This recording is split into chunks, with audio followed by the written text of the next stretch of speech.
Hello guys, in today's video we are going to be looking at the King's Indian defense. The King's Indian defense is a dynamic and aggressive response to d4 where black allows whites to build a strong center and then looks to strike back later. So then we'll be looking at three variations on how black handles the King's Indian defense. So without wasting much of your time, let's just dive into the game. So in the first variation we have pawn to d4. Then we have knight to f6, then pawn moves up to c4, then we have pawn to g6, then knight moves to c3, then bishop moves to g7, we have pawn to e4. At the moment white is taking control of the center, then black castles, then we have knight to f3, pawn moves to d6, we have bishop to d3, which is not so much of a good move because at the moment the white bishop is blocking the queen from protecting the pawn at d4. And mind you, the whole essence of the King's Indian defense is to attack the pawn at d4 so that as time goes by he can mount more pressure with the knight coming to c6. Then bishop can equally come and attack the knight at f3 so that it can take the knight and as well have more officers attacking the pawn at d4. So black simply plays bishop to g4 attacking the knight, pawn moves to h3, bishop takes knight at f3, queen takes bishop at f3, then knight moves to c6 attacking the pawn at d4, then bishop comes down to e3 protecting the pawn at d4, then we have knight to d7 creating more room for the bishop to attack the pawn at d4, then knight moves to e2 equally protecting the pawn at d4. Then we have this brilliant move, knight to e5 attacking the queen and as well the bishop. Pawn takes knight at e5, knight takes pawn at e5. So at the moment queen moves to g3, then knight takes bishop at d3, then king moves to f1, then knight takes pawn at b2. So as you can see at the moment black has a solid position with two pawns, with a 2-pawn advantage. So this is just one of the examples of the King's Indian variation. So without wasting much of your time, let's just move to the second one. So now in the first variation we talked of the bishop moving to d3. So now instead of moving to d3, now white can simply move the bishop to e2. Then black plays bishop to g4, still pinning the knight at f3. White castles. We now have knight to c6 attacking the pawn at d4. Then pawn moves to h3 attacking the bishop. Bishop takes knight at f3, then bishop takes bishop at f3. Then we have knight to d7, kind of attacking the pawn at d4. Now bishop moves to e3, protecting the pawn.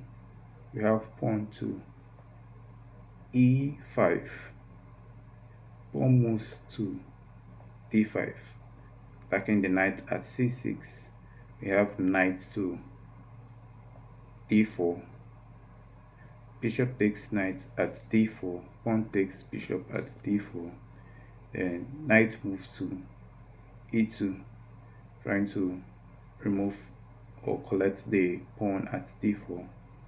Then pawn moves up to d3, attacking the knight. Queen takes pawn at d3. Now bishop takes pawn at b2, attacking the rook. Then rook moves to b1. Then bishop moves back to g7. Now the rook can't take the pawn at b7, because if you should take this pawn at b7, we have this fork here, the knight threatening both the queen and the rook. So this is bad for white, because once the queen should move to a safe position and knight takes the rook at b7, black will be better in position and equally be an exchange up in material. So this is just the second variation to this King's Indian defense. So we'll be looking at the third one. So here in the third variation,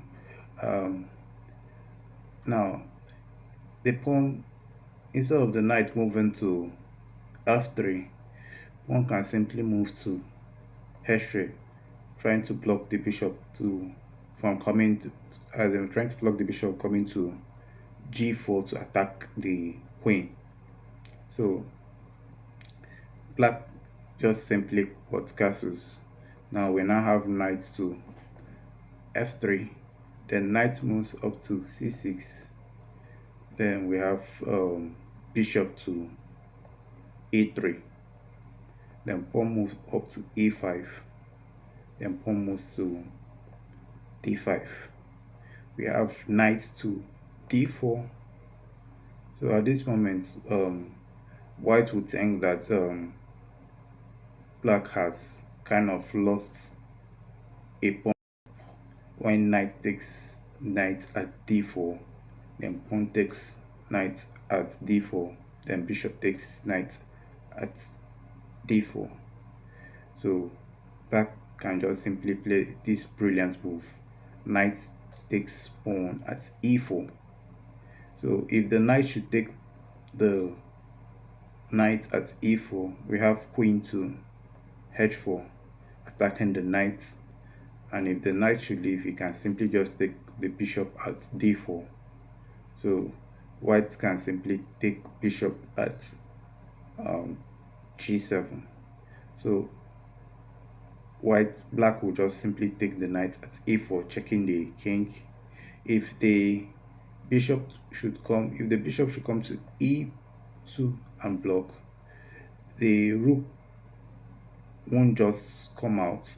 The queen will just simply take the pawn at g2, attacking the rook, so that if the bishop should take on f8, he can simply take the rook on h1. Then if king should move to d2, the queen can simply take queen at d1. And with this position, I think black is much better in it. Then if at this point in time, after knight has taken the pawn at e4,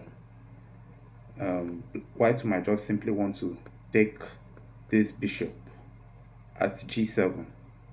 If he takes this bishop at g7, you don't take back, because if you take back, you just simply lose an officer. Rather, what you just do is to move to e8, kind of putting more pressure on the king if white should retreat his bishop.